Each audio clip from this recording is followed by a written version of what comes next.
The Ice Cream Chronicles continue. If you missed my last video on the Ice Cream Mutant soft serve, I mentioned there was an even earlier Ice Cream Mutant character. Meet Ice Cream. Not ice cream, I scream. There are two different mutants with ice cream powers. Although Ice Cream's power set is a lot more cleanly than soft serves, and also unlike her, he was actually used in a story proper, although still was a minor character. Also, in a comic most people didn't know existed. I certainly didn't, and I'm me. This being a one-shot Obnoxio the Clown the X-Men from 1983, which I never heard of. Obnoxio was a failed attempt at a comic host for Crazy Comics, Marvel's attempt at their own version of Mad Magazine. It didn't end up landing for most fans, maybe because clowns are fucking scary. Crazy Comics was from 1973 to 1983. However, Obnoxio was only the host from issues 65 to 94, although he wasn't in every issue. The way the character is framed kinda reminds me of Deadpool or Gwenpool from the LEGO Marvel games, with how the character is intending to be kinda like the narration of all Marvel. It does not work for Obnoxio, especially in a comic format. This one-shot is meant to be kind of a crossover between Crazy Comics and the X-Men. Therefore, when combining the two, it has a goofier undertone but still written in a X-Men fashion. It's a really interesting style of writing where it's approaching more silly ideas with a darker lens. Not edgy dark, but with a serious tone that the X-Men comics usually have. Even with the main villain of the issue being Ice Cream. This issue starts with Obnoxio narrating where he weirdly calls Professor X a skinhead. I don't think Obnoxio knows what a skinhead is, and for Charles to be one is, I think Magneto has a good reason to hate him. The plot is simple. It's Kate Pryde's birthday and Professor X is attempting to host a surprise party for her. And her being a young 80s hip teen, they decide to invite Obnoxio, hiring him as the clown. Is it normal to have clowns at parties? I mean, I've kind of heard of it, but typically for toddlers? Shadowcat's a teenager, and they invited the clown. I've only really heard about them being at circuses. Obnoxio, instead of trying to call ahead or maybe knock on the front door, he just breaks into the X-Mansion, which of course causes an alarm. Just at the same time, a villainous assassin named Ice Cream is breaking in, and because of the distraction is able to get in with ease. This by turning his body into melted ice cream. Obnoxio is found by the X-Men who are annoyed, with them ending up in the danger room. But while they're busy with the clown, we see Ice Cream find a danger room control room, where he monologues in his head about how the X-Men make him feel insecure about his powers. Since he of course didn't want these powers, because who would? He doesn't make ice cream, he just is ice cream. Although I do like how he brags that he can turn into any flavor. Why is that a good thing? The only difference is taste, and unless you eat yourself, it doesn't matter what flavor you are.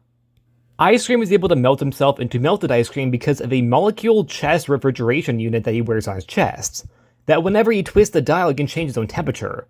This by making himself solid or perhaps melted, which also implies that he's actually completely ice cream, like his organs, his skin, his blood, all ice cream. Ice Cream does turn on the danger room, where Obnoxio, being a nuisance, helps the X-Men with the situation. After getting through the danger room, they get to the control room, to find Charles with a frozen ice cream, revealing that he turned the temperature in the room cold, and because of Ice Cream being, well, ice cream, he freezes faster than flesh and blood. Obnoxio makes him a sundae. Then he tells the X-Men to get him a job at Baskin-Robbins. Haha, story ends. This story is interesting in the fact that I think it's funny or fun at points, Obnoxio himself is just annoying. Although most say that about me too, so it takes one to know one. And personally, I think that it might have been a bit better if it was just the X-Men versus this ice cream villain, Ice Cream, without Obnoxio being present. Ice Cream would go for decades without appearing, however would become more recognized during the hype of soft serve, as many people online started to point out how there's multiple Ice Cream mutants. Ian Quinn, soft serve's creator, would comment sharing that she was a fan of Ice Cream and canon. And with the character becoming more publicly known to fans, he would later return in the Krakoa era, this being an X-Men Before the Fall issue 1 from 2023, this being the very tail end of the Krakoa era. Ice Cream cameos showing that he's now on Krakoa, a part of Forge's team, where he's now using his powers to make ice cream for children, which doesn't make a lot of sense. Because he doesn't have that power. That wasn't his power. He just was ice cream. He's also eating ice cream, which to me means he's committing cannibalism because he was literally just ice cream. Maybe he got a power upgrade, a second mutation during the Grant run off panel, but I'm pretty sure they just forgot what his power set was, because this is a straight up cannibalism, although that itself is kind of funny. Ice Cream would also be mentioned in the 2012 app game Avengers Alliance, where we said that he was murdered by the Circle of Eight. This app has actually been down since 2016, so I can't fact check that. I also used to play it back in the day as a kid, 2012 to 2016. I would have been 7 to 11. Haha, 7-11. I was pretty trash at the game. I don't even think I understood any of the controls or anything. I would constantly just send characters on missions and be wondering why I can't play as that character anymore. It's because they were on a mission.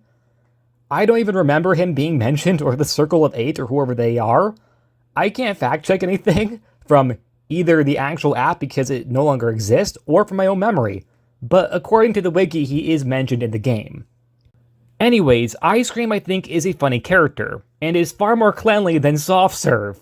Or is he? His ice cream is technically the equivalent of flesh, so you're either eating Soft Serve's poop or Ice Cream's blood and flesh.